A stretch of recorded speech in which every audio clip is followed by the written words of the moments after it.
बच्चों, I am Rashmi your maths teacher. तो इस वीडियो में हम सॉल्व कर रहे हैं हमारी एक्सरसाइज 10.2 एंड आई होप आपने इंट्रोडक्शन वीडियो देख लिया होगा। यहाँ मेनली हम एडिशन ऑफ वेक्टर्स देखने वाले हैं।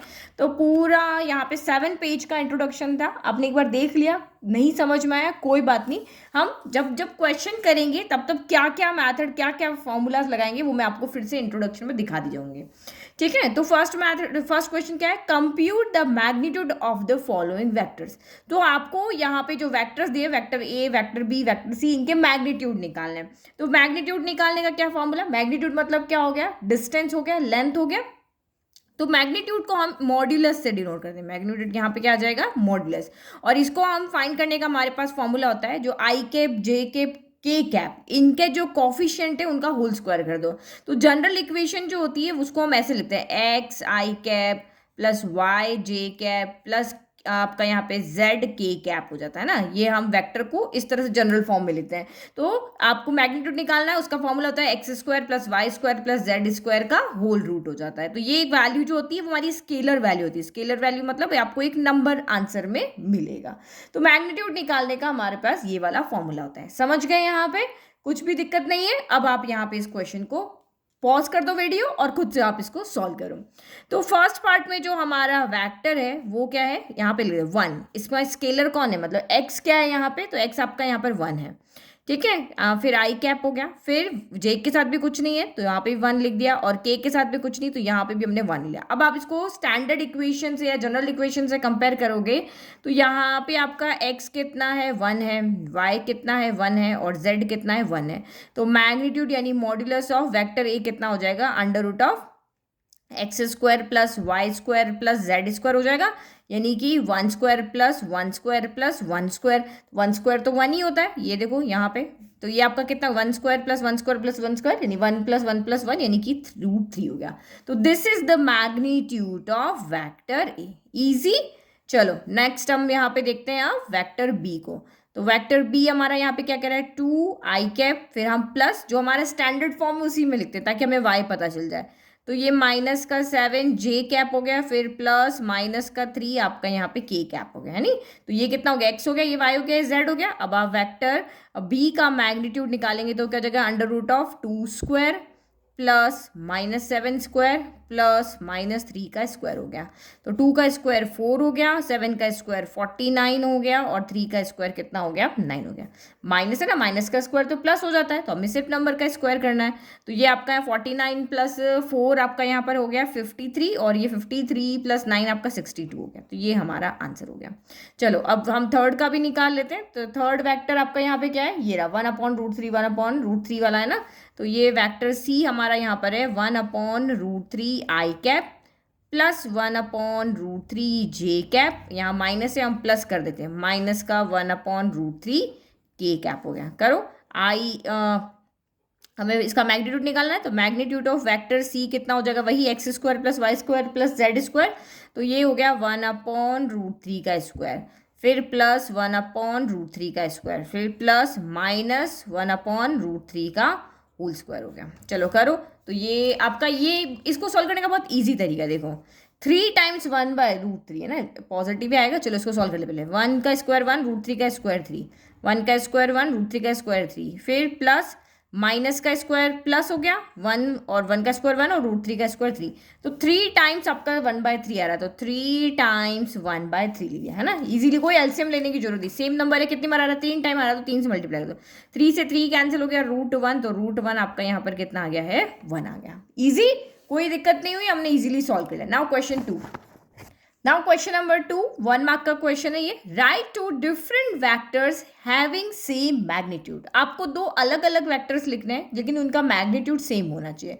तो ये बहुत इजी, मैग्नीट्यूड मतलब आप ये कैलकुलेट करोगे तो आपकी वैल्यू सेम आनी चाहिए। तो देखो सिंपल सा तरीका है, आप कोई भी एक मैग्नीट्यूड अपनी मर्जी से लिख लो। जैसे मैंने वेक्टर आप अपनी मर्जी से लिख लो। तो वेक्टर ए मैंने ले लिया, लेट की 2 आई cap plus J cap plus K cap ले लें, यानी यहाँ पे 1 है और यहाँ पे भी 1 है, ठीक है। तो x कितना हो गया 2 हो गया, y कितना हो गया 1 हो गया और z कितना हो गया आपका 1 हो गया। अब मैं क्या करूँ, एक और वेक्टर लिख लेती हूँ, लेकिन एक्स वाई जेड को मैं इंटरचेंज कर देती हूँ। मैंने 2 यहाँ दिया था, मैं 2 यहाँ पे क्या कर देती हूँ, k को दे देती हूँ, और 1 जो मेरे यहाँ j और k के पास थे वो मैं यहाँ पे i को दे देती हूँ। ये 1 i कैप हो गया और ये 1 j कैप हो गया। तो हमारा मैग्नीट्यूड इसका कितना आएगा, अगर मैं इसका मैग्नीट्यूड निकालने जाती हूँ तो वही आएगा 2 square plus 1 square plus 1 square, यानी 4 प्लस 1 प्लस 1, यानी कि कितना आएगा √6 आएगा। और अगर मैं इसका मैग्नीट्यूड निकालने जाती हूँ तब भी मेरा सेम आएगा, 1 स्क्वायर 1, 1 स्क्वायर 1 और 2 स्क्वायर कितना हो गया 4। तो ये भी आपका कितना आ रहा है √6। तो बस सिंपल है, कोई भी एक वेक्टर लिख लो अपनी मर्जी से, जो मर्जी आपको वेक्टर यहाँ लेना है। तो एक्स वाई जेड आप जो भी लोगे उसको इंटरचेंज करके लिख दो और आपका यहाँ पे वो वेक्टर्स आ जाएंगे जिनका वेक्टर तो डिफरेंट है, ये वेक्टर अलग है ये वेक्टर अलग है, लेकिन दोनों के मैग्नीट्यूड यहाँ पर सेम है। डन, तो ये लिख दिया। चलो क्वेश्चन नंबर 3 देखते हैं हम। तो क्वेश्चन नंबर 3 यहाँ पे क्या कह रहा है, देखो मैग्नीट्यूड अगर आपको यहाँ पे सेम करना है तो आप वहाँ पे कोई भी 3 एक्स वाई जेड लेके उनको इंटरचेंज कर लो। अब क्वेश्चन आपको यहाँ पे कह रहा है write two different vectors having same direction, उन वेक्टर्स का डायरेक्शन सेम होना चाहिए। मैग्नीट्यूड चाहे सेम हो चाहे ना हो, हमें मैग्नीट्यूड से कोई फर्क नहीं पड़ रहा, क्योंकि वेक्टर में दो ही तो चीज़ें होती है, एक मैग्नीट्यूड होता है और एक डायरेक्शन होता है। तो इसने बोला है कि आपको वो 2 वेक्टर लिखने हैं जिनके डायरेक्शन सेम होनी चाहिए, मैग्नीट्यूड चाहे यहाँ पर कुछ भी हो। तो देखो इस तरह के वेक्टर या तो आप याद कर लो कि मैग्नीट्यूड अगर डिफरेंट करना है तो हमें सिर्फ एक्स वाई जेड को इंटरचेंज करना है, और लेकिन अगर हमें डायरेक्शन सेम रखना है तो डायरेक्शन सेम रखना है तो आप यहाँ पे क्या करोगे, कोई भी एक वेक्टर ले लो। जैसे मैंने यहाँ पे वेक्टर ले लिया a, जिसको मैं 2 से यहाँ पे करूँ 2i plus 2j plus 2k cap लिख दिया है ना। और इसके बाद में यहाँ पे क्या कर रही हूँ, या फिर इसी का सेम प्रोडक्ट में, यानी आप रेशियो प्रोपोर्शनल में रखो। जैसे यहाँ 2 है तो मैं इसको 4 से कर देती हूँ, 3 से कर देती हूँ, 5 से कर देती हूँ, यहाँ सीधा i j k रहने देती हूँ। तो ये मैंने यहाँ पे 4 से मल्टीप्लाई कर लिया, i कैप 4 आपका j कैप और ये 4 आपका k कैप हो गया। ये ऐसा हम इसलिए कर रहे हैं क्योंकि आपके डायरेक्शन रेशियोज जो है वो यहाँ पर क्या होने चाहिए, सेम होने चाहिए। डायरेक्शन रेशियोज जो इसके हैं वो के वही यहाँ पर इसके होने चाहिए। तो ये आप समझने के लिए वीडियो को ज़्यादा नहीं समझना है, बस आपको थोड़ा सा याद रखना है कि यह कैसे होना चाहिए। तो यहाँ पे आप कोई भी एक वेक्टर लिख लो और उसमें कॉफिशिएंट सेम रख लो, और इसको भी आप यहाँ पे क्या कर लो, कॉफिशिएंट सेम रख लो। जैसे 2 है तो 4 कर दिया, 3 5 कर दिया। अब इनके डायरेक्शन रेशियो सेम है, कैसे वो मैं आपको चेक करके बता देती हूँ। मैग्नीट्यूड सेम हमने चेक कर लेते हैं, अब डायरेक्शन रेशियो देखते हैं। तो देखो डायरेक्शन रेशियो फाइंड करने का फॉर्मूला क्या होता है, तो डायरेक्शन रेशियोज को हम एलिमेंट कहते हैं। क्या कहते हैं, ठीक है। ये मैंने आपको कहाँ बताया था, ये 10.1 के इंट्रोडक्शन में direction cosines and direction ratios बताया था। तो ये LMN आपके क्या होते हैं, डायरेक्शन कोसाइंस होते हैं, और यही हमें डायरेक्शन बताते हैं। तो L equal to X upon R, m equal to Y upon R और n equal to Z upon R होता है। और r का मतलब यहाँ पे क्या होता है, मैग्नीट्यूड होता है। जो भी आपको यहाँ पे वेक्टर दिया हुआ है उसका मैग्नीट्यूड निकालना, तो मैग्नीट्यूड निकालना तो अभी आपने सीख ही लिया था। तो ये मैं आपको यहाँ समझाती हूँ। देखो इसके लिए L क्या होगा, तो L इक्वल टू क्या होगा, पहले इसका R कैलकुलेट कर लेते हैं, यानी इसको हम ऐसे भी लिख सकते हैं और हम इसको ऐसे भी लिख सकते हैं। मैंने आपको इंट्रोडक्शन में बताया था। तो वो क्या होता है, X square plus Y square plus Z square, तो 2 square plus 2 square plus 2 square, यानी 4 प्लस कितना हो गया 4 हो गया। तो 4 4 4 कितने टाइम आ रहा है, 3 टाइम आ रहा है। तो 3 टाइम 4 को मैं 2 स्क्वायर, ये आपका बाहर आ जाएगा। तो ये कितना हो गया, 2 रूट कितना हो गया 3 हो गया। तो करो डिवाइड, 2 अपॉन 2 रूट 3, यानी कि कितना हो गया 1/√3 हो गया। m कितना आएगा, वही 2 अपॉन 2 रूट 3, तो 2 अपॉन 2 रूट 3, यानी कि ये भी 1/√3 आएगा। और n कितना आएगा, तो ये भी 2 अपॉन 2 रूट 3, यानी कि ये भी 1/√3 आएगा। तो ये किसके हैं डायरेक्शन कोसाइंस, ये वेक्टर a के हैं। अब वेक्टर b के भी लिख लेते हैं, तो यहाँ पे भी सेम रहेगा। अब इसका आपको मैग्नीट्यूड फाइंड करने पड़ेगा। तो ये इसको R1 कह देते हैं और इसको R2 कह देते हैं ना। तो R2 यहाँ पे कितना होगा, again 4 square plus 4 square plus 4 square, तो ये आपका कितना हो जाएगा 3 टाइम 4 स्क्वायर हो जाएगा। 4 square plus 4 square plus 4 square, तो 3 टाइम 4 स्क्वायर हो गया। अब 4 रूट से बाहर आ जाएगा तो क्या बन जाएगा 4√3 हो जाएगा। तो ये हमने इसका निकाल लिया। अब इसका आप चेक कर लो, तो L इक्वल टू कितना आएगा 4 अपॉन 4√3 हो गया, यानी 1/√3 आ गया। M कितना आ गया, तो ये भी 4 अपॉन y कितना है इसका 4 और आर कितना है, तो ये भी 4/4√3, तो ये भी आपका 1/√3 हो गया। और एन कितना है, ये भी 4/4√3, यानी ये भी 1/√3 हो गया। तो आपने देखा इसके डायरेक्शन कोसाइंस और इसके डायरेक्शन कोसाइंस सेम है, दैट मीन्स ये आपका यहाँ पर क्या है कि वेक्टर ए और वेक्टर बी जो है उनका डायरेक्शन सेम है। मैग्नीट्यूड चाहे डिफरेंट हो, मैग्नीट्यूड भी आप चाहो तो कैलकुलेट करके देख लो, बट आपका अलग ही यहाँ पर क्या आपने देखा ना, अलग आ रहा है ना, मैग्नीट्यूड तो डिफरेंट है, यहाँ पे 2√3 है, 4√3 है, लेकिन डायरेक्शन कोसाइंस इनके सेम आ रहे हैं। तो क्वेश्चन नंबर 4 कह रहा है find the values of x and y so that the vector 2i+3j, हमने इसको वेक्टर ए नाम दिया, एंड वेक्टर बी जो है वो xi+yj कैप है, आर इक्वल। ये दोनों वेक्टर्स क्या है यहाँ पर इक्वल है। तो अगर आपने इक्वल वेक्टर्स की डेफिनेशन पढ़ी है जो कि हमने यहाँ पे 10.1 में पढ़ी थी, तो वो आपको यहाँ पे क्या कहता है, अगर दो वेक्टर्स इक्वल कब होंगे, जब इनके स्केलर्स क्या होंगे, इक्वल होंगे।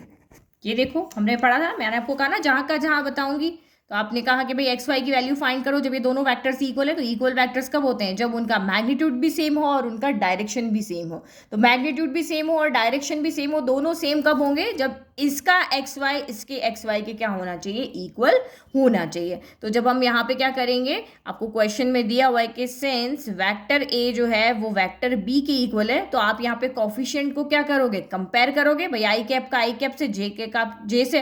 तो यानी x इक्वल टू क्या हो जाएगा यहाँ पे 10, x इक्वल टू आपका 2 हो जाएगा, एंड y इक्वल टू आपका यहाँ पर कितना हो जाएगा 3। तो x equal to 2, y equal to 3, easy question. तो क्वेश्चन नंबर 5 देखो, find the scalar and vector components of the vector with initial point is 2,1 and terminal point is -5, -7। तो आपको यहाँ पे क्या कह रहा है, ये एक वेक्टर है, लेट की हमने वेक्टर ए ले लिया, इसका ए इनिशियल पॉइंट है जिसके कोऑर्डिनेट 2,1 है, और बी इसका टर्मिनल पॉइंट है जहाँ जिसके कोऑर्डिनेट आपके यहाँ पे क्या है, यहाँ से स्टार्ट हो रहा है, यहाँ पे खत्म हो रहा है, -5,7 है। अब आपको ये कह रहा है कि भाई ये जो पॉइंट आपको दिए हुए हैं, इससे जो वेक्टर बनेगा उस वेक्टर के आप स्केलर एंड वेक्टर कंपोनेंट बताओ।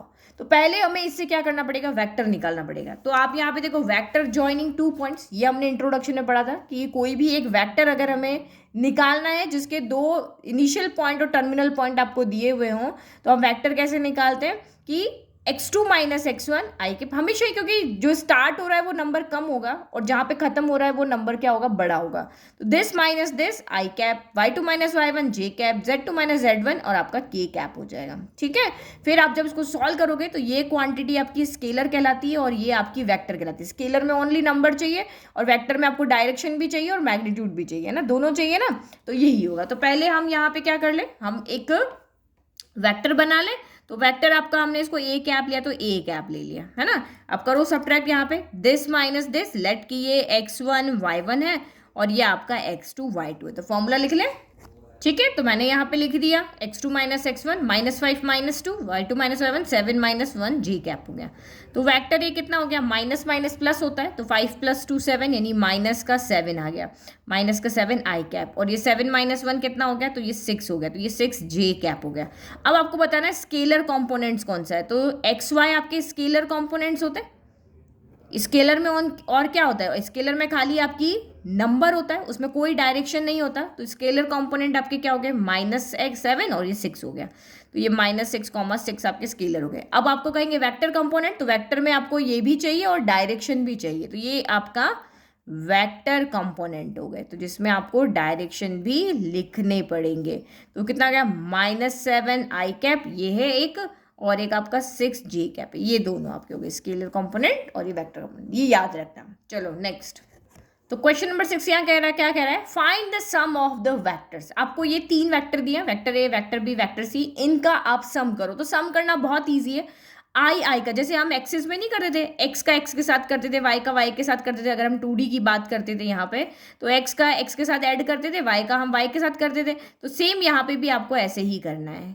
क्या करना है, आई का आई के साथ में, जे का जे के साथ में और के का के के साथ में आपको यहाँ पर ऐड करना है। तो अब आपको कहा है भाई सम करो, तो बहुत ईजी है सम। तो vector A plus vector B plus vector C हो गया। तो करो आप यहाँ पे, तो हमें आई आई आई तो सबके पास है ना, तो आप यहाँ पे क्या कर लो, आई को कॉमन ले लो, या फिर आप सीधा कर लो, देखो ये प्लस का ये प्लस का, तो 1+1 कितना हो गया, 2 हो गया, और 2 में से 2 गया तो कितना, 2 प्लस का है और 2 माइनस का, तो 2 - 2 कितना हो गया, 0 हो गया, तो 0 आई कैप हो गया, है ना। इसी तरीके से बस कर लो।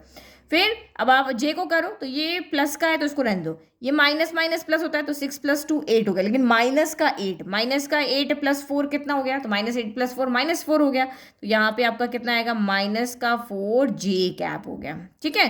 फिर के करो, तो 5+1 6 हो गया, और ये माइनस का 7 - 6 कितना हो गया, माइनस का हुआ ना, क्योंकि माइनस का 7 बड़ा है, माइनस का के कैप हो गया, तो यानी हमारा कितना आया, -4 जे कैप माइनस का के कैप, यानी ये आपका क्या हो गया, इन तीनों वेक्टर्स का सम आ गया, सम ऑफ वेक्टर्स जो आपको गिवन थे, ये हमारा आंसर हो गया, इजी। चलो next, now question number 7, find the unit vector in the direction of the vector. तो आपको ये कह रहा है कि आपका जो ये वेक्टर है ना, आप इसकी डायरेक्शन में एक यूनिट वेक्टर यहाँ पे फाइंड करके बताओ। तो यूनिट वेक्टर तो बहुत इजी, यूनिट वेक्टर का हमारे पास क्या होता है, फॉर्मूला होता है ये वाला, कि vector A upon magnitude of vector है, यही हमारे पास फॉर्मूला होता है। तो यूनिट वेक्टर हम यहाँ पे निकाल लेते हैं इसी फॉर्मूले से। तो देखो यहाँ पे न्यूमरेटर की वैल्यू तो आपको क्वेश्चन में गिवन है कि वेक्टर ए यहाँ पे कितना है, तो वेक्टर ए यहाँ पे आई cap plus J cap plus 2 के कैप है ना। अब आपको यहाँ पे मैग्नीट्यूड ऑफ वेक्टर ए निकालना है, तो मैग्नीट्यूड ऑफ वेक्टर ए का फॉर्मूला क्या होता है, √(x² + y² + z² होता है। तो x कितना है यहाँ पे, आई कैप का कोफिशिएंट कितना है, 1 1 का स्क्वायर 1, फिर जे कैप का कोफिशिएंट कितना, 1 1 का स्क्वायर 1, और के कैप का कोफिशिएंट कितना, 2 2 का स्क्वायर कितना हो गया, 4 हो गया। तो 1 + 1 2 2 + 4 कितना हो गया, 6 हो गया। तो हमने न्यूमरेटर की वैल्यू निकाल ली, डिनोमिनेटर की वैल्यू भी निकाल ली। अब लिखो, now unit vector in direction of vector ए की डायरेक्शन में यूनिट वेक्टर, फॉर्मूले में वैल्यू रखो, वेक्टर ए कितना है, आई cap plus J cap plus 2 के कैप, और डिवाइड कर दो किससे, मैग्नीट्यूड से, तो ये आपका √6 हो गया। बस आपको इस आंसर को ऐसे नहीं छोड़ना है ना, सबका अलग अलग बताना है। तो ये आपका कितना हो गया, ये हमने यहाँ पे लिख दिया, सबके साथ लिख दो, आई कैप बाय √6 लिख दिया, फिर जे कैप बाय √6 लिख दिया, सबके साथ अलग कर दिया, 2 के कैप बाय अपने √6 लिख दिया। तो फिर इसको इस तरह भी नहीं छोड़ते, इसमें से हम कोफिशिएंट को बिल्कुल अलग लिखते हैं और आई कैप जे कैप को अलग लिखते हैं। तो ये √6 जे कैप प्लस 2/√6 के कैप हो गया। This is your unit vector, जिसको हम ए कैप से डिनोट करेंगे। यूनिट वेक्टर को कैसे डिनोट करते हैं, ए कैप से, इजी। नाउ क्वेश्चन नंबर 8 देखो, find the unit vector in the direction of vector P Q. तो आपको पी क्यू की डायरेक्शन में यूनिट वेक्टर निकालना। क्वेश्चन नंबर 7 ध्यान में रखना अभी, है ना, where P and Q are the points, P आपका इनिशियल पॉइंट है, क्यू आपका टर्मिनल पॉइंट है। तो जब भी आपको यूनिट वेक्टर निकालना है तो आपको एक्चुअल में वेक्टर चाहिए। हमें तो यहाँ पे क्या दिए हुए, कोऑर्डिनेट्स दिए हुए हैं। आपको क्वेश्चन 7 देखा हमने, यहाँ पे क्या दिया था आपको, ये देखो भी, तभी अलग अलग तरह के क्वेश्चन आ रहे हैं। देखो, find the unit vector in the direction of this vector. तो आपको जब भी यूनिट वेक्टर निकालना है तो आपको यहाँ पे वेक्टर चाहिए ही चाहिए, क्योंकि वेक्टर होगा तो मैग्नीट्यूड तो हम कैलकुलेट कर ही लेंगे ना, बट यहाँ पे तो आपके पास वेक्टर है ही नहीं। बट अभी जस्ट अपने पहले क्वेश्चन क्या था कि जब को 2 पॉइंट्स गिवन हो तो आपको वेक्टर निकालना आता है। कैसे निकालते हो, ये x1 है, ये y1 है, ये z1 है, ये आपका क्या है, x2 है, y2 है, ये z2 है। तो आप पी क्यू वेक्टर कैसे निकालोगे, पी से क्यू की तरफ, यानी कि x2 - x1 आई कैप, ये हमारे पास वेक्टर निकालने का फॉर्मूला है, y2 - y1 जे कैप प्लस z2 - z1 के कैप, ये हमारे पास वेक्टर निकालने का फॉर्मूला। वेक्टर निकालने का फॉर्मूला आ गया तो यूनिट वेक्टर तो हम निकालेंगे, क्योंकि यूनिट वेक्टर निकालने का फॉर्मूला क्या होता है, पी क्यू कैप कर दो, वो कितना हो जाएगा, vector P Q divided by magnitude of P Q, हमारे पास फॉर्मूला होगा। तो यहाँ तो वेक्टर चाहिए ही चाहिए, तो बस पहले वेक्टर निकाल लेते हैं। तो वैल्यू रख देते हैं इसमें, x2 - x1, तो x2 कितना है, 4 - 1, तो ये आपका यहाँ पर कितना हो गया, 3 आई कैप। फिर y2 - y1, तो 5 - 2, तो ये आपका 3 जे कैप हो गया। z2 - z1, तो 6 - 3, तो 6 - 3 भी आपका 3 हो गया, यानी 3 के कैप हो गया। तो ये आपका यहाँ पे क्या आ गया, वेक्टर आ गया। वेक्टर आ गया, अब आपको मैग्नीट्यूड निकालना है, तो हम इस ताकि हम यूनिट वेक्टर निकाल सकें, तो इसका मैग्नीट्यूड निकालो, x² plus y² plus z², x y z तीनों ही आपके क्या है, 3 है, तो 3² + 3² + 3², तो 3² कितनी बार आ रहा है, 3 टाइम्स आ रहा है, तो जिसकी पेयरिंग होती है वो बाहर आ जाता है, तो 3 बाहर आ जाएगा और ये आपका 3√3 हो जाएगा।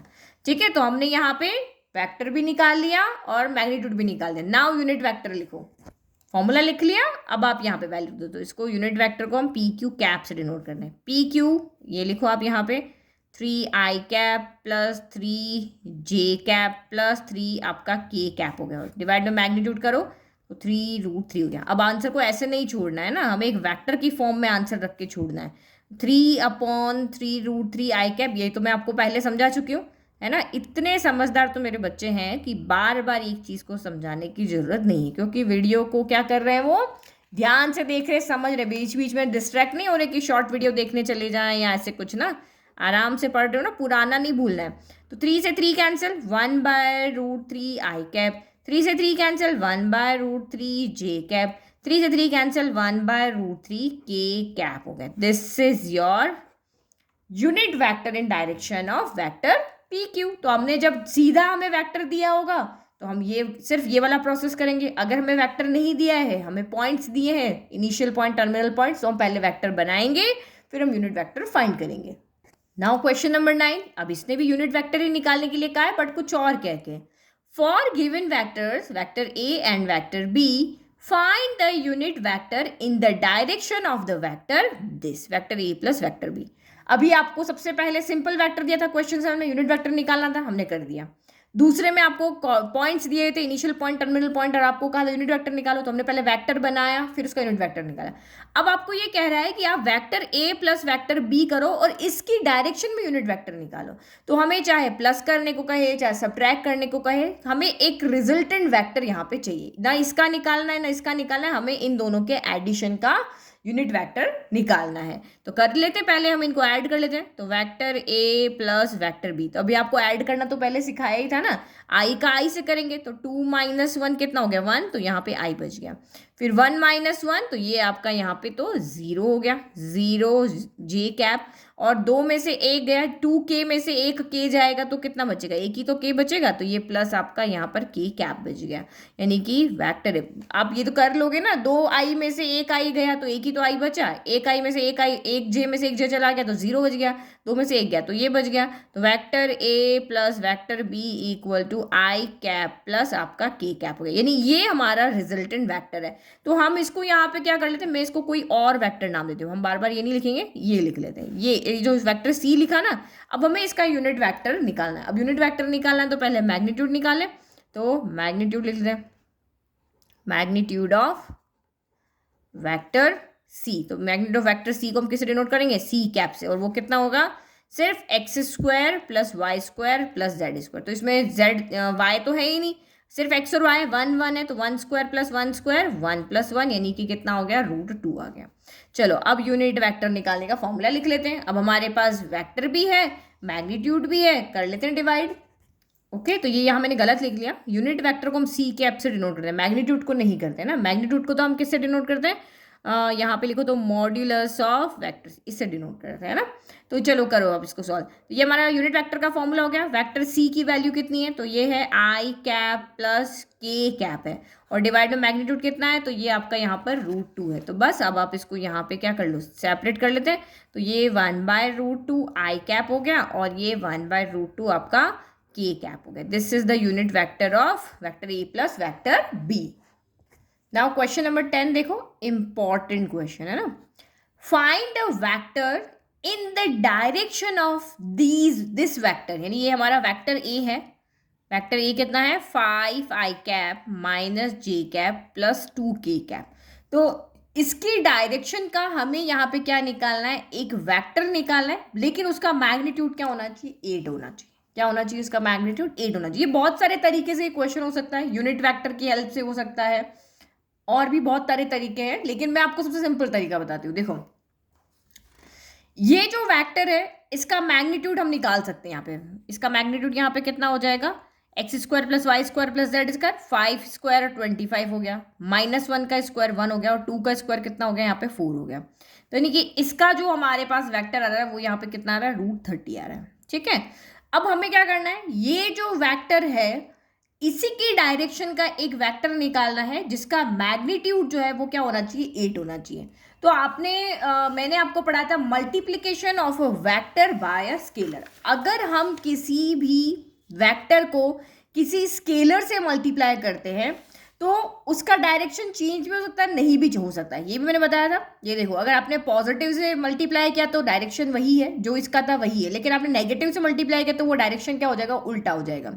तो हम यहाँ पे क्या कर रहे हैं, एक पॉजिटिव लैम्बडा से अगर मैं इसको पॉजिटिव स्केलर से मल्टीप्लाई कर दूं तो जो उसका डायरेक्शन है ए का, वही डायरेक्शन आपका मल्टीप्लाई करने के बाद जो वेक्टर आएगा उसका रहेगा। दिखा ना, the vector lambda, the vector, ये जो आपका वेक्टर बना है lambda A, has the same direction if lambda is positive. तो मैं इस मैथड से यहाँ पे कर रही हूँ कि भाई मैं इसको एक स्केलर से यहाँ पे मल्टीप्लाई कर रही हूँ। ठीक है, तो लेट द, ये हमारे पास गिवन वेक्टर है और मैं एक और वेक्टर लाती हूँ क्योंकि मैग्नीट्यूड कब चेंज होगा, मुझे डायरेक्शन चेंज नहीं करना, मुझे मैग्नीट्यूड चेंज करना है। तो मैग्नीट्यूड कब चेंज होता है, जब इसको किसी स्केलर से मल्टीप्लाई करेंगे तो वैल्यू बढ़ जाएगी, X Y Z value change हो जाएगी और मैग्नीट्यूड भी चेंज हो जाएगा। ठीक है, तो मैंने लिख दिया भाई कि हमने एक पॉजिटिव रियल नंबर लैम्बडा लिया है और उसको गिवन वेक्टर से हमने मल्टीप्लाई कर दिया, तो मेरे पास नया वेक्टर आर आ गया। ठीक है, वेक्टर मैंने बना लिया क्योंकि इसका मैग्नीट्यूड अब चेंज हो गया है, लेकिन डायरेक्शन अभी वही का वही है, क्योंकि हमने इंट्रोडक्शन में पढ़ा था कि किसी स्केलर से अगर किसी स्केलर को अगर आप किसी वेक्टर से मल्टीप्लाई करते हो और पॉजिटिव स्केलर से मल्टीप्लाई करते हो तो डायरेक्शन चेंज नहीं होता है। अब मुझे यहाँ पे ये शो करना है कि इसका जो मैग्नीट्यूड है वो कितना है, 8 है, जो मुझे क्वेश्चन में यहाँ पे गिवन है। ठीक है, तो अब मुझे यहाँ पे मैग्नीट्यूड गिवन है, कितना मैग्नीट्यूड इसका गिवन है, वो हमारा यहाँ पर 8 है। तो मैं यहाँ पे क्या करती हूँ, इसका मैग्नीट्यूड निकालती हूँ। भाई इसका मैग्नीट्यूड मुझे 8 गिवन है, तो भाई इसका आ कितना रहा है, तो लैम्बडा को अंदर लेके जाओ, तो 5 लैम्बडा आई कैप, फिर प्लस कर देते हैं माइनस का लैम्बडा जे कैप, फिर प्लस का 2 के कैप, 2 लैम्बडा के कैप हो गया। तो ये हमें गिवन है और इसी का इसका मैग्नीट्यूड हमें गिवन है और हम शो कर रहे हैं कि ये 8 यहाँ पे, तो लैम्बडा की वैल्यू मिल जाएगी ना। देखो, आपने रिक्वायर्ड वेक्टर निकाल लिया, अब आपके पास मैग्नीट्यूड है, बट आप इसको मैग्नीट्यूड के फॉर्मूला से निकालो और इक्वल स्केल रख दो, तो आपके पास यहाँ लैम्बडा की वैल्यू आ जाएगी। तो यहाँ देखो, नाउ आपका यहाँ पे मैग्नीट्यूड ऑफ आर हम इसी का निकाल रहे हैं, वो कितना दिया हुआ है, तो X square plus Y square plus आपका कितना हो गया, जेड स्क्वायर हो गया। ठीक है, तो करो यहाँ पे पुट हो गया, तो एक्स स्क्वायर यानी 5 लैम्बडा का स्क्वायर, वाई स्क्वायर यानी माइनस लैम्बडा का स्क्वायर और जेड स्क्वायर यानी 2 लैम्बडा का होल स्क्वायर हो गया। तो ये कितना हो जाएगा, 25 लैम्बडा स्क्वायर, फिर माइनस लैम्बडा यानी माइनस का स्क्वायर प्लस और लैम्बडा का स्क्वायर लैम्बडा स्क्वायर और 2 का स्क्वायर 4 और ये आपका लैम्बडा स्क्वायर हो गया। तो ये आपका कितना हो गया, 25 और ये 5 यानी 30 लैम्बडा स्क्वायर हो गया। ठीक है, तो अब आप यहाँ पे देखो एक्चुअल में हमें क्या फाइंड करना है, यहाँ पे ये इक्वेशन हमें फाइंड करनी की, भाई वो इक्वेशन क्या है जिसका मैग्नीट्यूड 8 है। तो एक्चुअल में हमें यहाँ लैम्बडा की वैल्यू क्या करनी है, फाइंड करनी है। लैम्बडा की वैल्यू जैसे मैं यहाँ पे रख दूंगी, डायरेक्शन तो वैसे ही सेम है और आपका यहाँ पे इक्वेशन तो सेम है ना। लैम्बडा की वैल्यू मान लो 5 आ रही, 5 से मल्टीप्लाई करोगे तो क्या हो जाएगा, मैग्नीट्यूड चेंज हो जाएगा और डायरेक्शन आपका सेम रहेगा। तो ये भी आर है, ये भी आर है, तो दोनों आर है, लेफ्ट इक्वल है तो राइट क्या हो जाएंगे, इक्वल। तो नाउ 8 इक्वल टू क्या होगा, in square root of 30 lambda square. तो ये उधर जाएगा तो क्या हो जाएगा, 8 स्क्वायर हो जाएगा, 8 square equal to 30 lambda square हो गया। तो ये कितना हो गया, 8 square by 30 equal to lambda square हो गया। तो ये लैम्बडा को उधर स्क्वायर उधर जाएगा तो आपका यहाँ पर हो जाएगा इन रूट ऑफ 8 स्क्वायर बाय 30 हो गया। तो 8 स्क्वायर तो रूट से बाहर आ जाएगा, तो 8 स्क्वायर रूट से बाहर आके कितना हो जाएगा आपका यहाँ पर 8 रह जाएगा। तो ये 8 बाय कितना आ गया, रूट 30 आ गया, यानी कि लैम्बडा की वैल्यू कितनी आ रही है, 8 बाय रूट 30 आ रही है। तो बस यहाँ पुट कर लो, सॉल्व कर लो और आपके पास वेक्टर आ गया है। इजी ना। हमें यहाँ पे इक्वेशन निकालनी है जब आपको यहाँ पे मैग्नीट्यूड गिवन है, तो बस इजी हो गया हमारे लिए। तो now the required vector is, required vector is कितना हो जाएगा, आर वेक्टर कितना हो जाएगा, लैम्बडा का मल्टीप्लाई, तो लैम्बडा हमने यहाँ पे रख दिया, वैल्यू रख दिया और अब इसमें उसको सॉल्व कर लेते हैं। अंदर कितना बचा, 5 आई कैप माइनस जे कैप प्लस 2 के कैप। तो करो अंदर मल्टीप्लाई, 8 5 जा 40 बाय रूट 3 आई कैप, फिर माइनस 8 बन जा तो 8/√3 जे कैप, और ये 8 टू जा तो 16/√30 और ये के कैप हो गया। This is the required vector. आप चाहो तो सॉल्व करके देख लो कि इसका मैग्नीट्यूड आपका 8 ही आ रहा है। तो क्वेश्चन आपको अच्छे समझना है कि हम किस तरीके से इसको कर सकते हैं। तो ये सबसे इजी तरीका था कि हमें पता है कि अगर किसी भी वेक्टर को अगर हम एक पॉजिटिव स्केलर से मल्टीप्लाई करेंगे तो डायरेक्शन चेंज नहीं होता है, तो इसीलिए हमने वो वाला मेथड लिया, हमने मल्टीप्लाई किया, फिर हमने इसका मैग्नीट्यूड निकाला क्योंकि मैग्नीट्यूड हमें गिवन था, तो इक्वेट करके हम लैम्बडा की वैल्यू निकाल सकते हैं, तो हमने निकाल ली और उसका पुट करके और हमने रिक्वायर्ड वेक्टर को ढूंढ लिया। क्वेश्चन नंबर 11 क्या कह रहा है, show that the vectors, vector ए कह दिया, इसको वेक्टर बी कह दिया, आर कोलिनियर। तो अब आपको यहाँ पे कोलिनियर शो करने की कंडीशन पता होनी चाहिए। तो हमारे पास दो तरीका है दो वेक्टर्स को कोलिनियर शो करने का, कि आप vector B equal to lambda of vector A कर दो, या फिर vector A equal to lambda of B vector show कर दो। ये शो कर दोगे तब भी वो कोलिनियर शो हो जाएंगे। अगर अभी यहाँ पे हमें वेक्टर क्या दिया, कंपोनेंट फॉर्म में दिया है, कंपोनेंट फॉर्म में दिया ना, आई कैप जे कैप के कैप, तो यहाँ पे आप ये भी कर सकते हो और आप यहाँ पे ये भी शो कर सकते हो कि जो यहाँ पे इनके कॉफिशिएंट है, यानी x1/x2, x1/x2, y1/y2, z1/z2 जो है वो सारे के सारे इक्वल आ रहे हैं। हम ये भी शो कर सकते हैं, हम ये भी शो कर सकते हैं। तो यही हम यहाँ पे करते हैं, ये वाला काम कर लेते हैं, ये इजी लग रहा है ना, इसको पूरा सॉल्व। यहाँ पे भी देखो कॉमन लेके आपको यहाँ पे भी दिख रहा है, देखो ये 2 -3 4 है, अगर मैं यहाँ से -2 कॉमन ले लूँ तो ये 2 बन जाएगा, ये आपका -3 बन जाएगा, ये प्लस का 4 बन जाएगा। तो ये आप यहाँ पे इससे भी आप इसको शो कर सकते हो। ये तो बहुत ईजी है, मैं ये वाला करा देती हूँ। ठीक है, तो हमने लिख दिया two vectors are collinear if their direction ratios, इनको हम क्या कहते हैं, डायरेक्शन रेशियोज आर प्रोपोर्शनल या स्केलर कंपोनेंट भी बोलते हैं। तो देखो नाउ अब यहाँ पे कैलकुलेट करो a1/b1, तो पहले वाले के a1 है, दूसरे वाले के b1 है, क्योंकि a से डिनोट कर रहे हैं b से। तो a1 कितना है 2, b1 कितना है -4, तो 2/-4 यानी कि -1/2 आ गया। नाउ a2/b2, तो a2 कितना है -3/6 हो गया, तो ये -3/6 यानी कि ये -1/2 हो गया।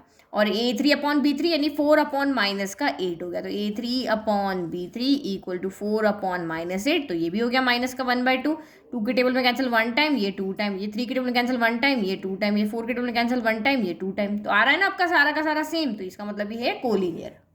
ठीक है, next now question number 12, find the direction cosines of the vector. अगर डायरेक्शन रेशियो का है तो बिल्कुल आई का मल्टीप्लाई में जो है जे के मल्टीप्लाई में के मल्टीप्लाई में 3, यानी 1 2 3 इसके डायरेक्शन रेशियो। डायरेक्शन कोसाइंस क्या होता है, तो मैंने अभी आपको इससे पहले ही बताया था, LMN जो होते हैं हमारे डायरेक्शन कोसाइंस होते हैं, और x/r, y/r, z/r से हम इसको फाइंड करते हैं। तो बस यहाँ पे भी वही करेंगे। ठीक है, तो मैंने लिख दिया x1 है, y आपका यहाँ पर 2 है और z कितना है 3 है, और ये डायरेक्शन कोसाइंस फाइंड करने का फॉर्मूला। तो यहाँ x y z तो में मिल गए। अब r यानी क्या, magnitude of vector A. r यहाँ पे कौन है, या आप चाहो तो इसको r ही ले लो, है ना, a ना लिख के r ले लो। तो ये मैग्नीट्यूड ऑफ वेक्टर r हो गया। तो ये कितना हो जाएगा, x², यही फॉर्मूला होता है, x² + y² + z², याद है ना, कुछ भूले थोड़ी ना। तो x², 1 का स्क्वायर 1, y², 2 का स्क्वायर 4, z², 3 का स्क्वायर 9 हो गया, 9 + 1 10, 10 + 4 कितना हो गया, तो ये आपका यहाँ पर हो गया 40। तो अब निकालो डायरेक्शन कोसाइंस, तो यहाँ पे लिखोगे नाउ L = x/r, तो x कितना है आपका 1/√14 हो गया, कितना हो गया 1/√14 हो गया। m कितना है y/r, तो y कितना है, तो 2/√14 हो गया। और n कितना है, तो z/r, तो यानी 3/√ कितना हो गया 14 हो गया। तो लिख लो डायरेक्शन कोसाइंस यही रहे हमारे। डन, समझ गए ना आपको डायरेक्शन कोसाइंस कैसे निकालना है, इजी। नेक्स्ट देखो क्वेश्चन 13 भी हमारा वैसा ही है, आधा काम हमें आता है।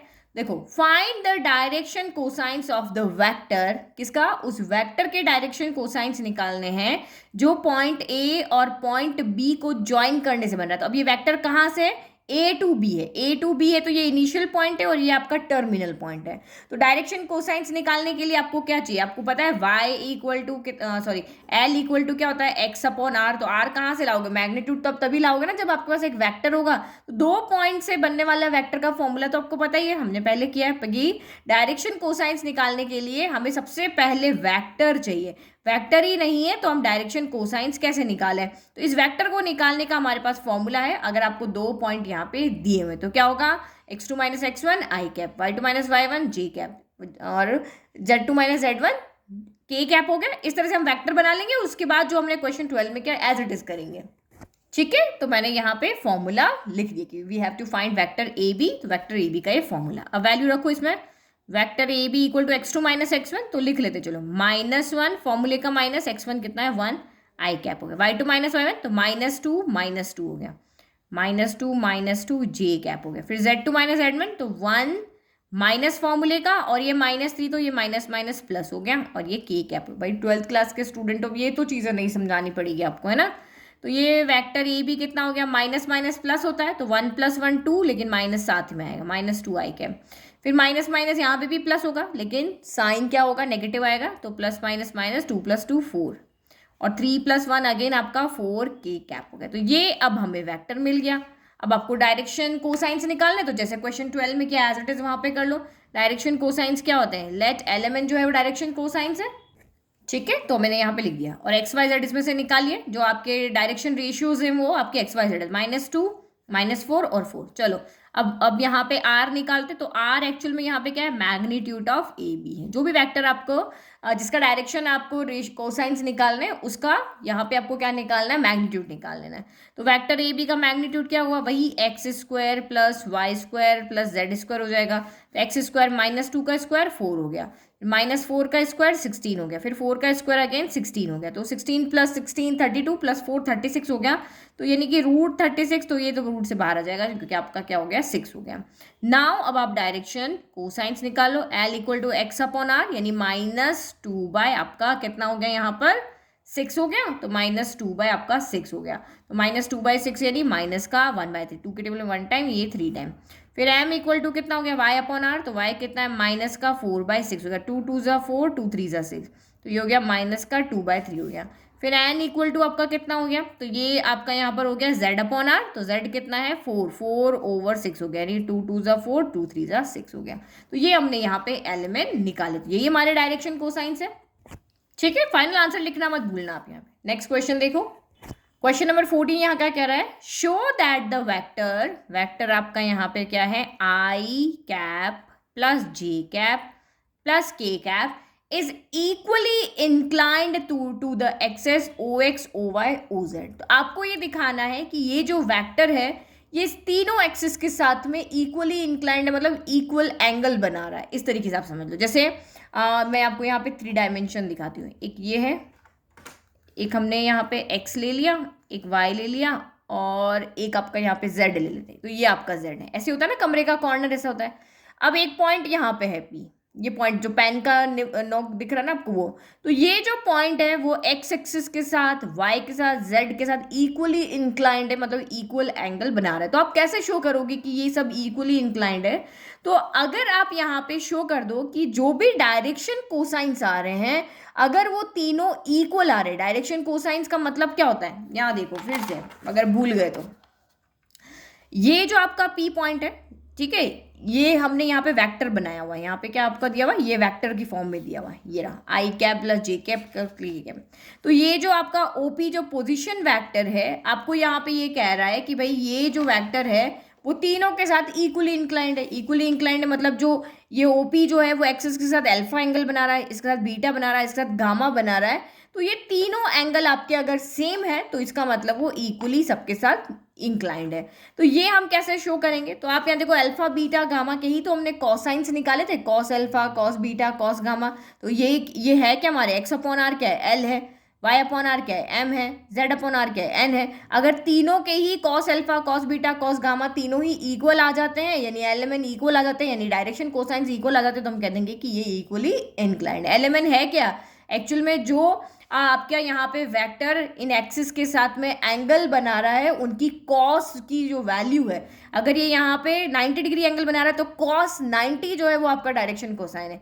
ये 45 है तो cos 45 आपका डायरेक्शन कोसाइन है। समझ में आ गया ना। तो जब भी इस तरह का क्वेश्चन आता है कि आप शो करो कि ये जो वेक्टर है वो तीनों एक साथ इक्वली इंक्लाइंड है। तो आप यहाँ पे दिमाग में सोच लो कि इक्वली इंक्लाइंड है मतलब एंगल इक्वल होने चाहिए। तो एंगल हमने यहाँ पे कॉस वाले निकाले, तो कॉस एल्फा कितना होता है, कॉस एल्फा आपका वाई एक्स अपॉन आर होता है, और एक्स अपॉन आर को हम एल से डिनोट कर रहे हैं। किसे डिनोट कर रहे हैं, एल से तो कर रहे हैं। बस ये दिमाग में क्लियर होना चाहिए।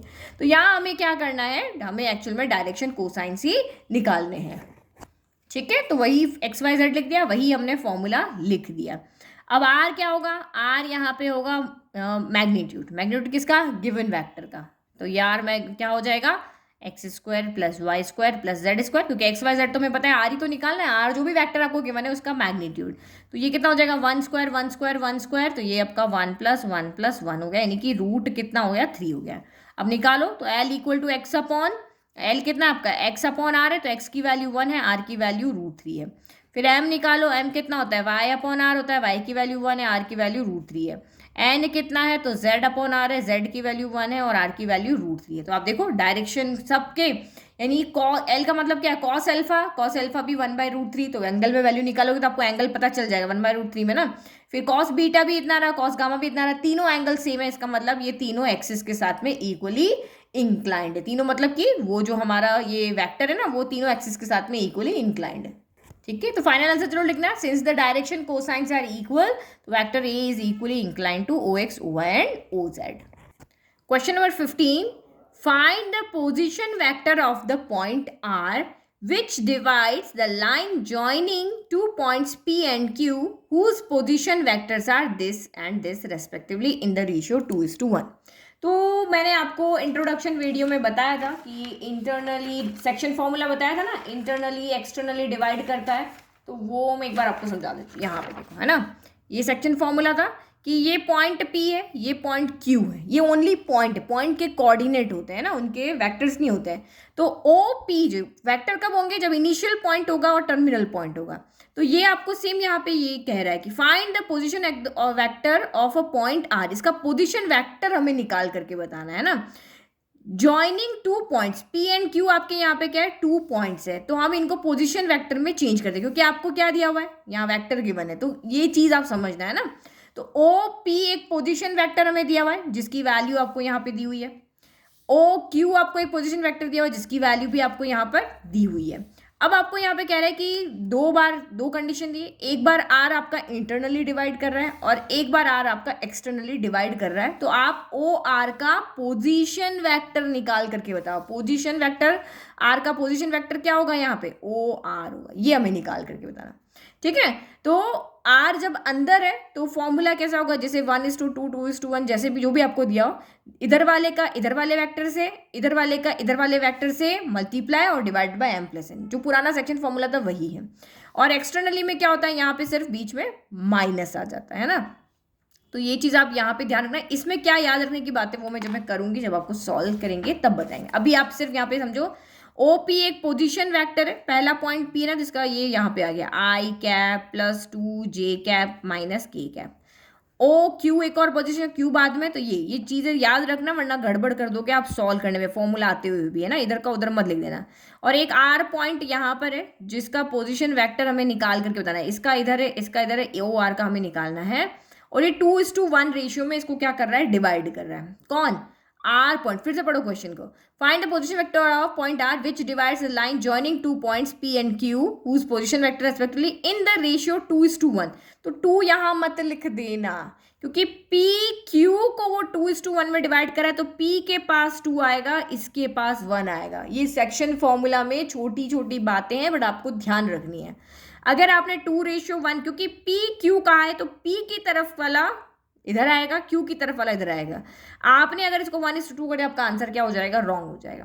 ठीक है, अब इंटरनली डिवाइड करा, तो इंटरनली डिवाइड का फॉर्मूला क्या था, इधर वाले का इधर से, इधर वाले का इधर से, डिवाइड बाय 1+2 है ना। फॉर्मूला भी याद रखने की आपको जरूरत नहीं है, इनको हम किससे डिनोट करते हैं, MN से डिनोट करते हैं ना। तो ये आपका यहाँ पर M लिख लो, चाहे आप N लिख लो। ठीक है, तो मैंने लिख दिया position vector of point R dividing PQ into 2:1 ratio internally, तो OR पोजीशन वेक्टर यही होगा। M का मल्टीप्लाई करेंगे इधर वाले से, N का करेंगे इधर वाले से, M के साथ OP लिखा है, N के साथ OQ लिखा है। चलो लिख लेते हैं, M की वैल्यू कितनी है, अब यहाँ पे आपकी 1 है, तो 1 लिख लो। OP वेक्टर की ये रही, I cap plus 2J cap minus K cap, फिर प्लस n कितना है, तो n आपका यहाँ पे 2 है, इसके साथ ये लिखेंगे minus I cap plus J cap plus आपका यहाँ पर क्या है के कैप, और divided by m plus n यानी 1 प्लस 2 हो गया। बस इसको सॉल्व कर लो, तो 1 का मल्टीप्लाई होगा तब तो यही रहेगा 2 Y cap plus 2 J cap minus के कैप प्लस 2 का करो प्लस माइनस, तो ये माइनस 2 आई कैप हो गया plus minus minus 2 J cap हो गया प्लस प्लस, अच्छा प्लस प्लस था ना तो प्लस आएगा, फिर प्लस प्लस प्लस 2 के कैप डिवाइडेड बाय आपका 3 हो गया। तो देखो 2i से आपका यहाँ पर क्या हो रहा है, कुछ कैंसिल हो रहा है क्या? कैंसिल तो कुछ नहीं हो रहा, दोनों प्लस है ना। हाँ, आई का आई से करो तो 2i में से एक आई गया तो एक आई बचा, लेकिन साइन नेगेटिव, जो बड़ा वो लेकर आएगा। 2j दोनों प्लस के, तो ये 4j हो गया।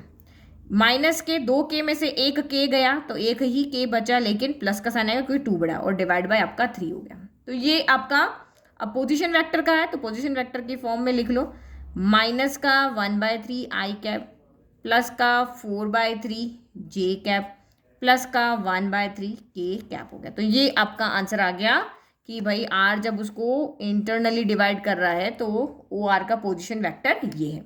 अब ये सेकंड कंडीशन आपको यहाँ पे दी है कि भाई ये एक्सटर्नली डिवाइड कर रहा है। अब आपका यहाँ पे क्यू पॉइंट को यहाँ शिफ्ट कर लो, आर को आप यहाँ ले जाओ।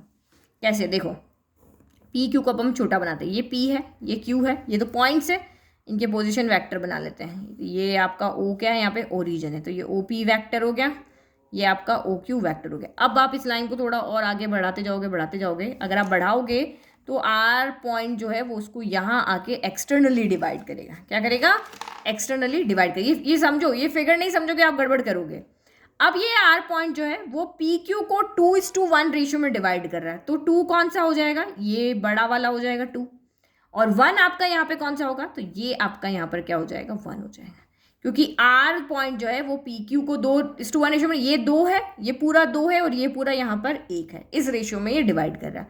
अभी ओपी वैक्टर की वैल्यू रख लें यहाँ पे, आई cap plus 2 J cap minus के कैप, और यहाँ पे भी आपका minus I cap plus J cap plus आपका यहाँ पर के कैप हो गया। अब क्या करेंगे? यहाँ पे तो दिख रहा था भाई इधर का इधर से, इधर का इधर से करना है, तो यहाँ पे क्या करेंगे? तो हमेशा यहाँ ध्यान रखना जो नंबर बड़ा है, क्योंकि ये हमेशा बड़ा रहेगा, एक्सटर्नली में ये नंबर हमेशा बड़ा रहेगा। 2:1 ना, तो पी से स्टार्ट कर रहे हो तो यहाँ तक है ना, तो 2 वाला आपका किससे मल्टीप्लाई यहाँ पे होगा? ओ क्यू से, और 1 वाला मल्टीप्लाई होगा ओ पी से। समझ में आ गया? देखो ये पॉइंट इसका ज्वाइन है ना, पी आर पूरा है, तो 2 यहाँ पे मल्टीप्लाई होगा, इससे नहीं होगा। और नहीं समझ में आ रहा है तो ये वाला फॉर्मूला पता है, तो 2 आपका यहाँ पर किससे, इधर ये वाला इधर से इधर हो रहा था ना, यहाँ पे आप यहाँ पे क्या कर दो? माइनस का साइन लगा दो, ठीक है। 2 यहाँ पे आपका वही 2 हमारा किसका था? एन है ना, तो ये रहा एन, एन आपका किससे मल्टीप्लाई हो रहा था? वो क्यों से ना, हाँ ये भी ठीक है।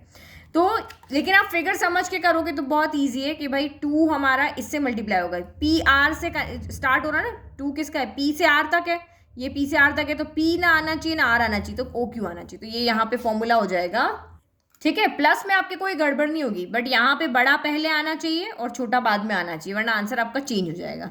तो अब इसको सॉल्व कर लेते हैं। तो ओ आर वैक्टर, तो 2 तो आपका as it is 2, O Q की वैल्यू क्या है? अच्छा ये यहाँ लिख दिया है ना, ओ क्यू की वैल्यू क्या है? Minus I cap plus J cap plus K cap, फिर -1 तो as it is O P लिख लो सीधा, I cap plus 2 J cap minus का के कैप, और 1 2 -1 तो 1 होता है, तो लिखने की कोई ज़रूरत नहीं, 1 से डिवाइड करोगे वही आएगा। तो माइनस का 2 आई cap plus 2 J cap plus 2 के cap minus I cap minus 2 J cap minus minus plus का के कैप हो गया, यानी वेक्टर ओ आर कितना हो जाएगा? अब सॉल्व करो, माइनस माइनस प्लस, तो 2 + 1 कितना हो गया? 3, तो माइनस का 3 आई कैप, 2 जे कैप प्लस का 2 जे कैप माइनस का कैंसिल, 2 + 1, तो ये आपका यहाँ पे 3 के कैप हो गया। तो यही आपका यहाँ पे क्या है?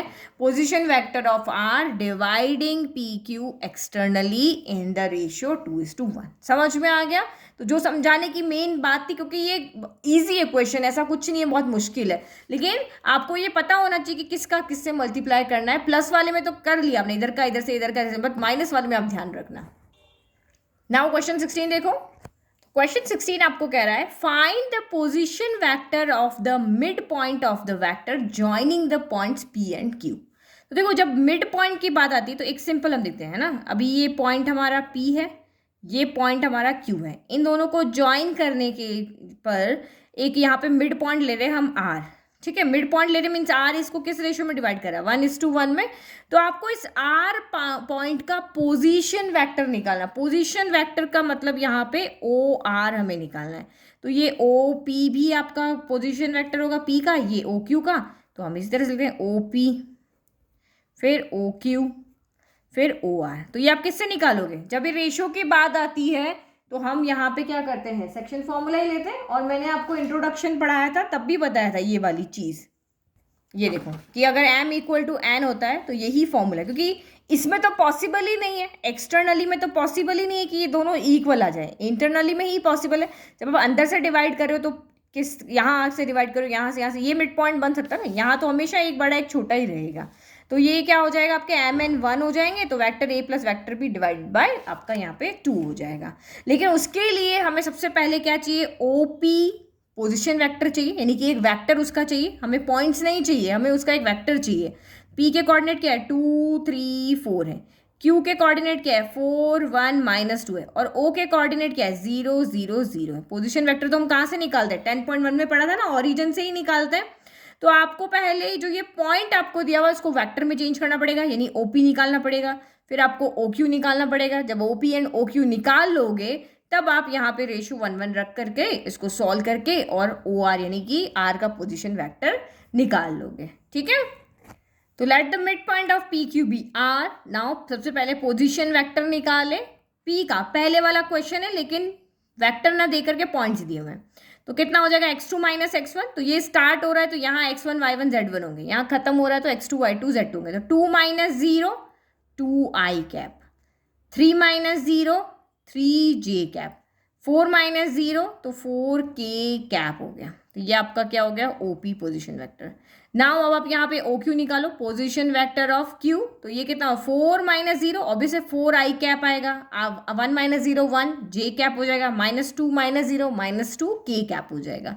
तो ये कितना हो गया, 4i cap plus j cap -2 k cap. जैसे हमने ये कैलकुलेट किया ना, सेम यहाँ x1 y1 z1 ये है, x2 y2 z2 आपका ये है। तो इससे हमारा ये आ गया है OP का पोजीशन वेक्टर, ये आपका है OQ का position vector. Now a position vector of R, position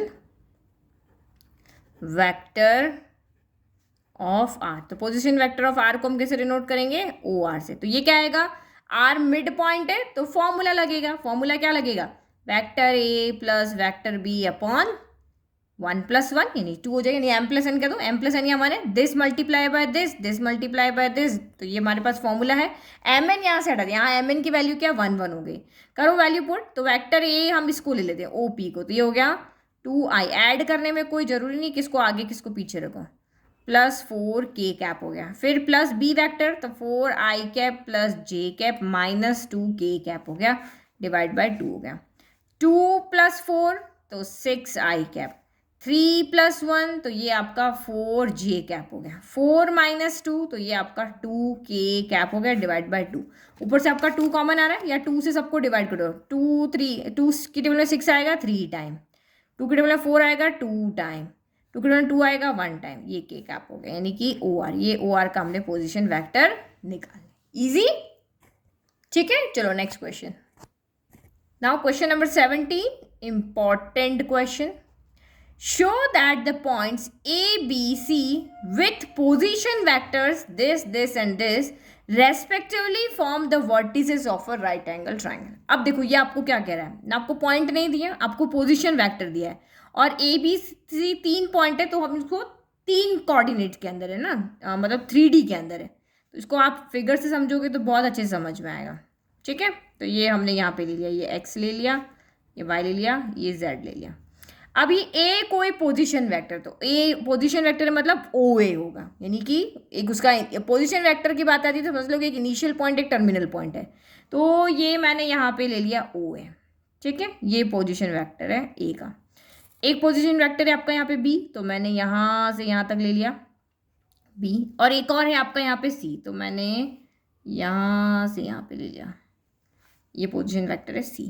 अब आपको यहाँ पे क्या कह रहा है कि ये तीनों जो आपके पोजीशन वेक्टर्स हैं इनकी वर्टिसेस जो है वो एक राइट एंगल ट्राइंगल बना रही है, ये शो करके बताओ। तो इनकी वर्टिसेस कैसे राइट एंगल ट्राइंगल बना रही है, देखो इसे, ये पॉइंट ये रहा, इसकी वर्टिसेस ये रही, इसकी वर्टिसेस ये रही, इसकी वर्टिसेस ये रही, इनको अगर आप यहाँ पे ज्वाइन करो तो ये आपका यहाँ पे क्या बन रहा है, राइट एंगल ट्राइंगल बन रहा है। तो हमें ये शो करना है कि ये जो ट्राइंगल बन रहा है ये एक राइट एंगल ट्राइंगल है, ठीक है। तो इस ट्राइंगल को हमें शो करना है कि ये एक राइट एंगल ट्राइंगल है। तो ये राइट एंगल ट्राइंगल शो करने का सबसे इजी तरीका है, पाइथागोरस थ्योरम शो कर दो, यानी हाइपोटेनियस स्क्वायर यानी B C square equal to base square यानी A B square plus perpendicular यानी ए सी स्क्वायर। ये आप अगर यहाँ पे शो कर दोगे तो दैट मीन्स ये एक राइट एंगल ट्राइंगल है। तो ये शो करने के लिए हमें इसका क्या चाहिए, साइड्स चाहिए कि भाई ए से बी तक का डिस्टेंस कितना है, मीन्स मैग्नीट्यूड कितना है, बी से सी का मैग्नीट्यूड कितना है और ए से सी का मैग्नीट्यूड कितना है। तो हमें मैग्नीट्यूड यहाँ पे निकालना पड़ेगा। तो मैग्नीट्यूड निकालने के लिए आपको ए बी साइड का वेक्टर पता होना चाहिए। अगर आपको ये वेक्टर पता होगा तभी तो आप मैग्नीट्यूड निकाल पाओगे। देखो इसका वेक्टर आपको पता है ये रहा, इसका वेक्टर आपको पता है ये रहा, बट ए बी का वेक्टर आपको थोड़ी ना पता है। तो देखो यहाँ पे अगर आप देखोगे, मैं एक साइड का समझा रही हूँ, बाकी दो का आप खुद कर लेना। तो देखो ये यहाँ पे क्या बन रहा है, एक ट्राइंगल बन रहा है। अगर मैं इसको देखूँ तो ये आपका यहाँ पे, क्योंकि मुझे ए बी निकालना है, ए बी साइड मुझे पता चल गई तो मैं उसका वेक्टर निकाल लूंगी, है ना, ये समझ में आ गया। तो आप यहाँ पे देखो, ये अगर मैं देखूँ तो हम यहाँ पे ट्राइंगल लॉ लगाते हैं। ट्राइंगल लॉ आपका यहाँ कहता है कि O A plus A B equal to आपका यहाँ पर क्या हो जाएगा, ओ बी हो जाएगा। क्योंकि देखो ये सेम डायरेक्शन में, ये वाली क्या है, ये डायरेक्शन सेम है, जबकि इन दोनों का डायरेक्शन क्या है, अपोजिट है। This direction plus this direction equal में दिस डायरेक्शन, है ना। बेस प्लस परपेंडिकुलर इक्वल में क्या होता है, हाइपोटेन्यूज। ये सामने वाली साइड हम कैसे निकालते हैं, इन दोनों को ऐड करके ही निकालते। तो इन दोनों को ऐड करके तो ये वैसे ही बी ए तो आ रहा होगा ना। तो यहाँ पे लिखो इन ट्राइंगल ओ ए बी, एक का निकाल के बता रही हूँ मैं। तो in triangle O A B by triangle law, by triangle law से क्या हो जाएगा, O A plus A B equal to O B होगा, यही होगा। ओ ए प्लस ए बी सामने वाली साइड के लेकर आनी, तो इन दोनों साइड का सम कर दो, यही बोला था ना ट्राइंगल लॉ ने। बट हमें ए बी चाहिए, तो ए बी हम यहाँ से कैसे निकालेंगे, ओ बी माइनस ओ ए करके। तो ओ बी को हम किससे डिनोट कर रहे हैं, वेक्टर बी से। तो ए बी तो हमारा ए बी ही है, और ये वेक्टर बी से डिनोट कर रहे हैं, और ये वेक्टर ए हो गया। तो ए बी कैसे आएगा, वेक्टर बी माइनस ए। तो आप देख लो पैटर्न, ए से बी तक जा रहे हैं ना, तो बी माइनस ए करना है। अब आपको बी सी चाहिए तो सी माइनस ए करना पड़ेगा। समझ में आ रहा है ना, बस यही चीज़ यहाँ समझानी थी कि ये भाई साइड कैसे आएगी। तो इसके लिए हमें क्या करना पड़ेगा, नाउ ये मतलब आपको ये शो करने के लिए साइड्स निकालनी है। तो now we have to find sides of triangle A B C. तो यहाँ पे क्या हो जाएगा, जो मैंने अभी जस्ट समझाया, ए बी वैक्टर किसके इक्वल आएगा, आपका vector B minus vector A के। तो डायरेक्ट कैलकुलेट कर लो, बी माइनस ए करना, दिस माइनस दिस, दो आई में से तीन आई गए तो माइनस का एक आई बचा, माइनस आई में से ये गया तो माइनस माइनस क्या हो जाएगा, ये प्लस हो जाएगा। सब ट्रैक कर रहे हैं तो एक माइनस ये भी तो आएगा। तो आई प्लस 4j यानी कि प्लस का 3j हो जाएगा, ठीक है। फिर k minus minus plus 4j, तो k प्लस 4k कितना हो जाएगा, आपका 5k हो जाएगा। थोड़ा सा शॉर्ट कर रहे हैं, लेकिन अगर आप चाहो तो इस तरह से वैल्यू पुट करके कर सकते हैं, ठीक है। तो ये आपका यहाँ पर कितना आ गया, ए बी वैक्टर आ गया। अब हमें मैग्नीट्यूड चाहिए, तो मैग्नीट्यूड भी निकाल लेते हैं। Magnitude of A B vector किसके इक्वल होता है, X square plus Y square plus Z square के इक्वल होता है। तो वैल्यू पुट करो, -1 का स्क्वायर 1, 3 का स्क्वायर 9, 5 का स्क्वायर 25। तो 25, 9 + 1 10 हो गया। तो ये आपका कितना हो गया, √35 हो गया। फिर सेकंड निकालो। नाउ अब आप निकालते, ए बी हो गया ना हमारा, अब हम यहाँ से ए सी निकाल लेते हैं। तो ए सी यहाँ पे क्या होगा, वेक्टर सी माइनस, क्योंकि हमने यहाँ भी कैलकुलेट करके देख लिया कि सी माइनस वेक्टर ए यहाँ पर होगा। तो सी माइनस ए करो, C minus A, this minus I minus 3i, तो माइनस का 2i हो गया। फिर -3i माइनस माइनस प्लस 4, तो 4 में से 3 गया तो एक j ही बचा। तो यहाँ पे आपका क्या बचा, एक j बच गया। फिर -5k plus minus minus plus हो जाएगा ना, क्योंकि सब ट्रैक कर रहे हैं। तो ये 5 में से 4 गया तो एक बचा, लेकिन नेगेटिव बचेगा। तो माइनस का k कितना हो गया, यहाँ पर k कैप हो गया।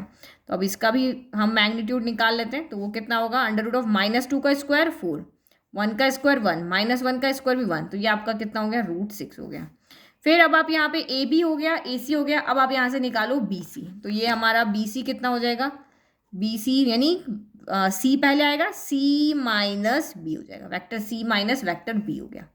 तो ये कितना हो गया, vector C minus vector B करना, आई माइनस 2i तो माइनस का आई, तो यहाँ लिखो माइनस का आई कैप, माइनस 3i प्लस आई, क्योंकि आप इसके साइन चेंज कर दो, दिस माइनस दिस करें तो ये माइनस की वजह से इनके sign change, minus 3j plus j तो माइनस का 2j, माइनस का 2j, माइनस का 5k माइनस का k तो माइनस का 6k। ये मैं इतना डीप में नहीं जा रही हूँ, आप वैल्यू पुट करके चाहे सॉल्व करके देख लेना। अब बी सी वेक्टर का मैग्नीट्यूड कितना हो जाएगा, तो अंडर रूट ऑफ -1 का स्क्वायर 1, -2 का स्क्वायर 4, -6 का स्क्वायर 36 हो गया, 36 प्लस 4 40 और ये आपका रूट 41 हो गया। नाउ अब हम चलते हैं यहाँ पे, तो now we have to show B C square equal to A B square plus A C square. तो बी सी स्क्वायर कैलकुलेट करो, बी सी स्क्वायर कितना हो जाएगा, ये रहा बी सी का स्क्वायर यानी मैग्नीट्यूड हो गया ना, तो अंडर रूट ऑफ 41 का स्क्वायर, तो अंडर रूट ऑफ 41 का स्क्वायर कितना है 41 आ गया। ए बी स्क्वायर कैलकुलेट करो, मैग्नीट्यूड है तो एक वैल्यू है, ए बी कितना आ रहा है रूट 35, तो ये आपका रूट 35 का स्क्वायर कितना हो रहा है 35। फिर आपका यहाँ कहा आपको ए सी निकालो, तो ए सी स्क्वायर कितना हो जाएगा, ए सी हमारा कितना रूट 6 आ रहा था, तो रूट 6 का स्क्वायर ये हो गया 6 हो गया। तो now A B square plus A C square, यही करना ना, लेफ्ट तो हमने कैलकुलेट किया, राइट निकाले, A B square plus A C square यानी 35 प्लस 6, तो ये भी कितना आ रहा है 41 आ रहा है।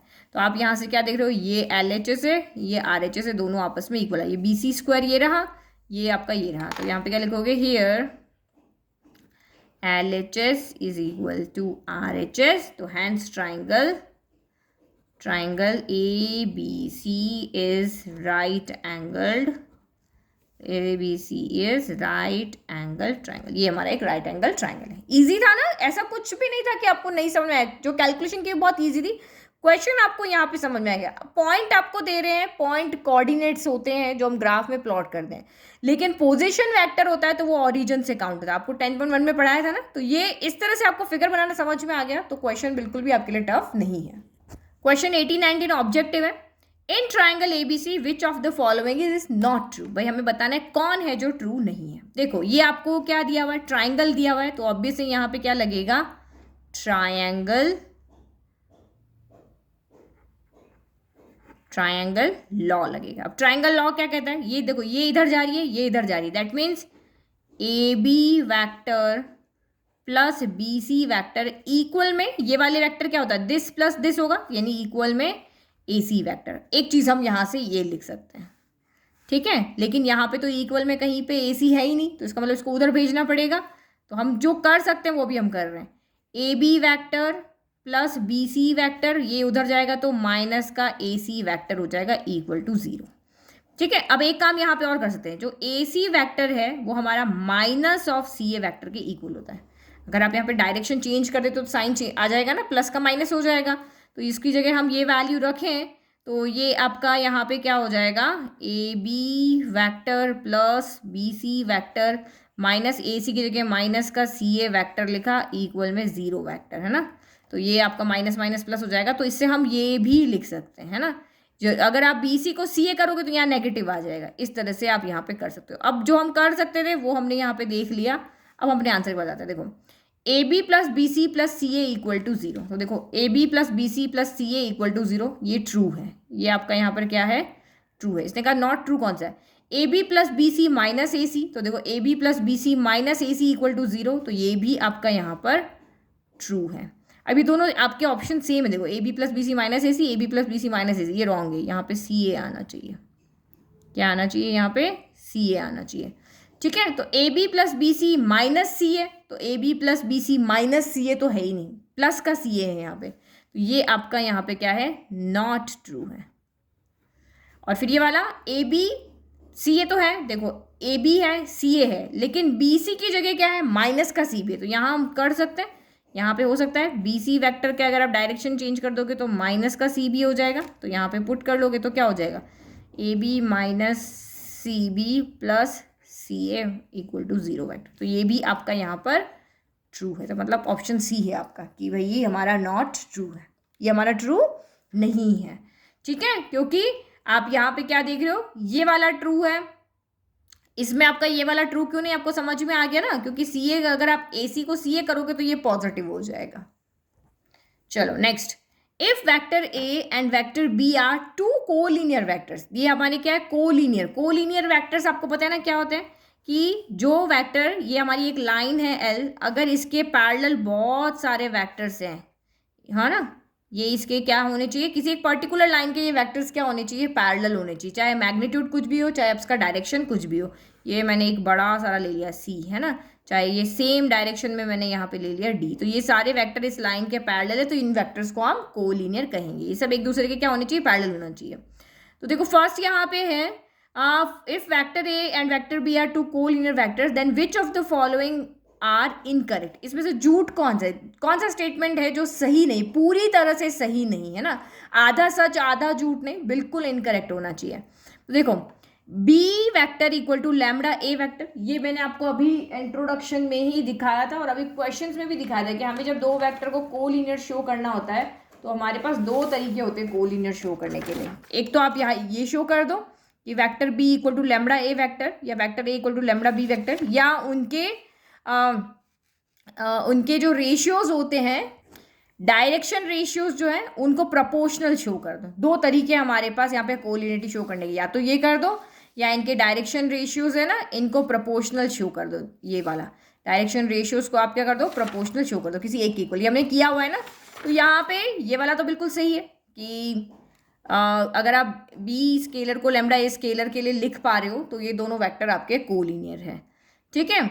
फिर ये वाला देखो द रेस्पेक्टिव, अच्छा बी वाला देखते हैं, vector A equal to plus minus B vector, तो ये आपका ट्रू है। अगर हम इस स्टेटमेंट की अगर देखें यहाँ पे, क्योंकि इस सेकंड वाले को अगर आप यहाँ पे देखते हो तो vector A equal to lambda B vector की फॉर्म में लिख सकते हैं, क्योंकि एक बार लैम्बडा की वैल्यू +1 है और एक बार लैम्बडा की वैल्यू -1 है, तो हम लिख सकते हैं ऐसे, इस फॉर्म में लिख सकते हैं। भाई आपको यहाँ पे पर्टिकुलर लैम्बडा की दो वैल्यू यहाँ पर दे दी, भाई लैम्बडा +1 होगा तब भी वो एक कोलिनियर है, लैम्बडा -1 होगा तो क्या होगा, डायरेक्शन चेंज हो जाएगी, डायरेक्शन तो उल्टी पुल्टी हो सकती है। तो ये भी आपका यहाँ पर क्या है, करेक्ट, ये आपका करेक्ट है, ये भी आपका यहाँ पर क्या है, करेक्ट है। अब तक the respective components of vector A and vector B are not proportional, ये गलत है।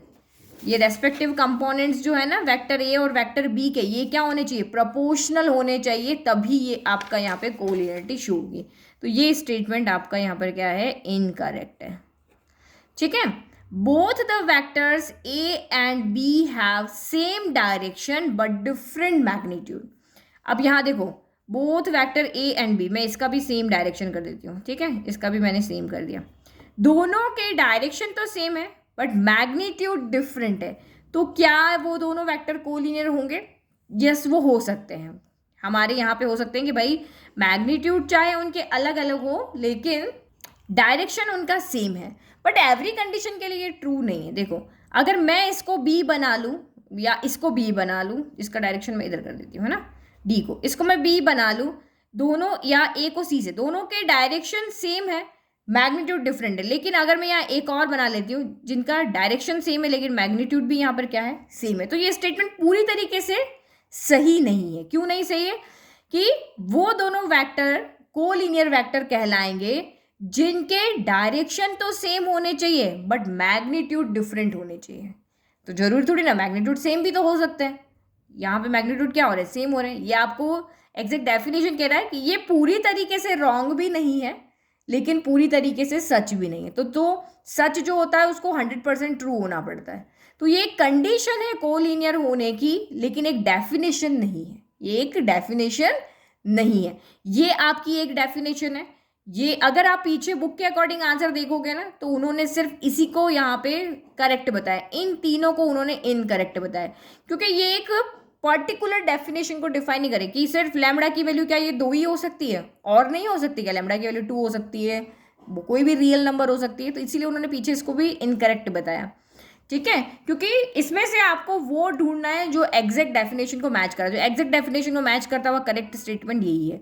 अगर आप एग्जैक्ट डेफिनेशन में देखो कि दो वेक्टर आपके कोलिनियर होंगे तो सिर्फ इसी कंडीशन पे होंगे, नहीं, बहुत सारी कंडीशन पे ट्रू हो सकता है, ये कंडीशन तो बिल्कुल ही इनकरेक्ट है।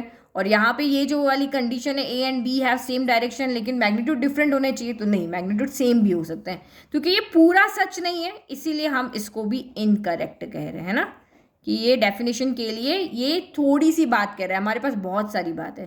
और अगर आप इसी अकॉर्डिंग इसको देखो तो आप इसको भी इनकरेक्ट कह सकते हो, क्योंकि ये भी सिर्फ 2 कंडीशन की बात कर रहा है, लेकिन हमारे पास तो लैम्बडा ऐसा है कि वो पूरे रियल नंबर को ले सकता है। तो जो बिल्कुल सच जो बोल रहा है वो ये है, ये पूरा सच नहीं है, ये तो बिल्कुल ही झूठ है, और ये भी पूरा सच नहीं है, इसीलिए हम इसको इनकरेक्ट कर रहे हैं। ठीक है, चलो, आई होप आपको एक्सरसाइज 10.2 समझ में आ गई। Thank you.